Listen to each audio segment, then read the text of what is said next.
Immortals Fenyx Rising is a game that I'm really glad I got a chance to play. The first thing I noticed was how well the characters were written. They all have very vibrant personalities that meld well together. Jeffrey Yohalem is the creative force behind the writing of this game, and in my opinion, he's done an incredible job bringing these characters to life. It reminds me of God of War, mixed in with some very Ratchet and Clank tongue-in-cheek writing. Not only because we're dealing with the great gods of popular mythos, but because as you play, you're given a chance to get to know some of the other characters in the game effortlessly through conversations had by the gods themselves. Zeus is full of himself and unapologetic, as a king of gods should be, but he's also very funny. Prometheus seems to be the more logical of the two, and you can tell right away he tends to get exasperated by Zeus more often than not. They bicker and fight as if they are old friends or siblings, and I love it. Hermes is witty, a bit of a smartass, and can be downright rude at times. I can tell you already, he would annoy me to no end if I knew someone like him in real life. But that's what's great about it. I'm already invested in the characters just because they are written so well. It really helps to shape the world.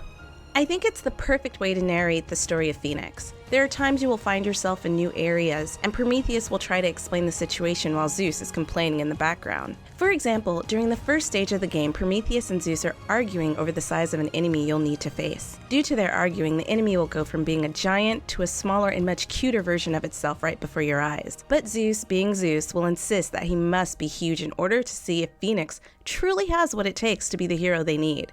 So, in the end, you end up facing a giant, but what a cool way to be presented with your first boss fight. It's all very cleverly done, doesn't really interrupt your gameplay, and I absolutely love the humor they've put into it throughout the game. As soon as you log into the game, you're presented with options on how to create your character's unique look.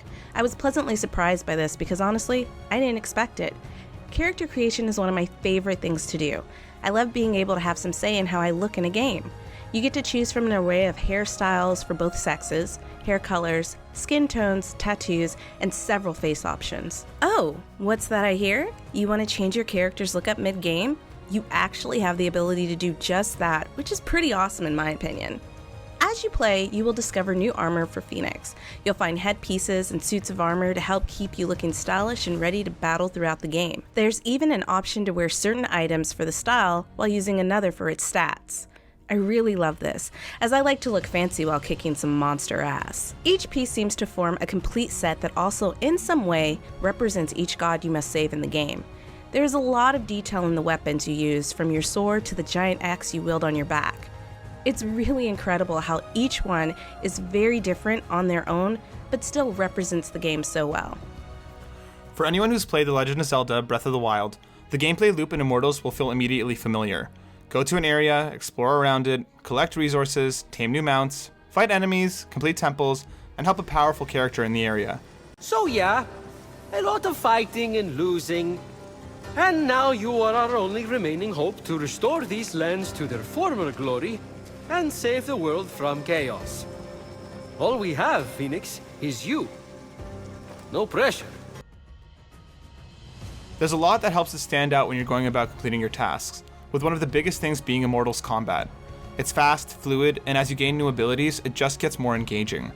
The god powers you obtain are really satisfying to use, and the aerial combat feels more akin to Spider-Man than anything else. You'll need to use your entire arsenal properly if you want to take down enemies and bosses effectively. It took a little bit to get used to the flow of combat, but once it clicked, I had a blast weaving in and out of enemy groups, breaking shields, launching them in the air, and beating the snot out of them. One of the biggest differences to Breath of the Wild, which I really appreciate, is its weapon systems.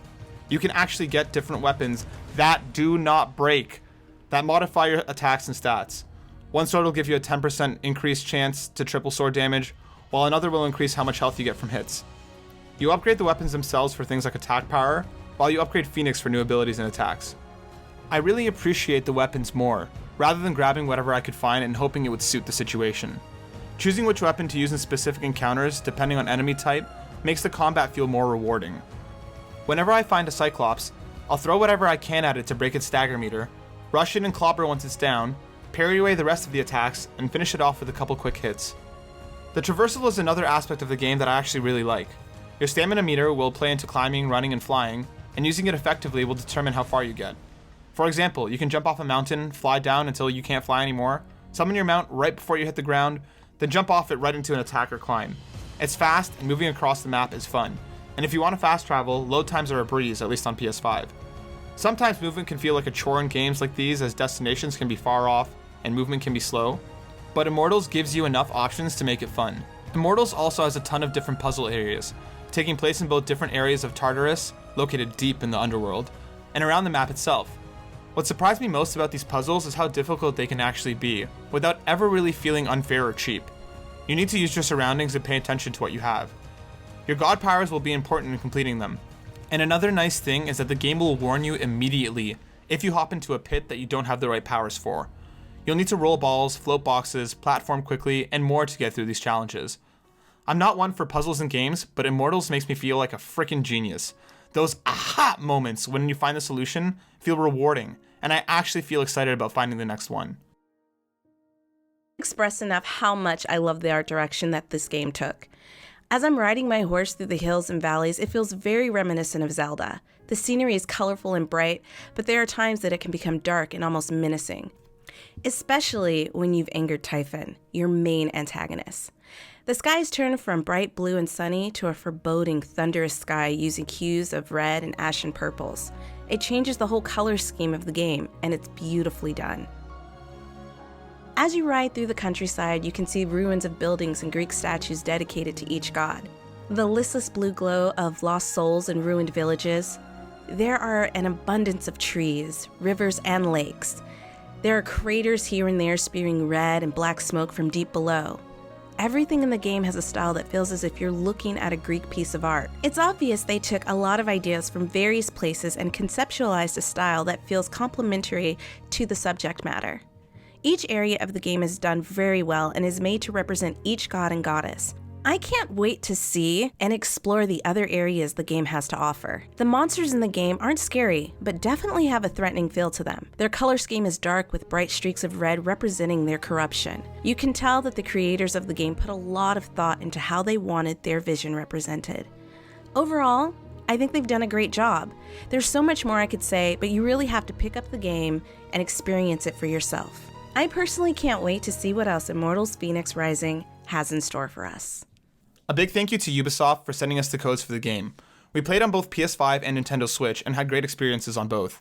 If you'd like to hear more from us, check out our podcast at the Burnout Brighter podcast, found on anchor.fm/burnoutbrighter or any major podcast provider. You can find us on Facebook at the Burnout Brighter podcast and catch us over on Twitter and Instagram in the handles below in the description. Thanks again for checking it out. We really hope you liked it.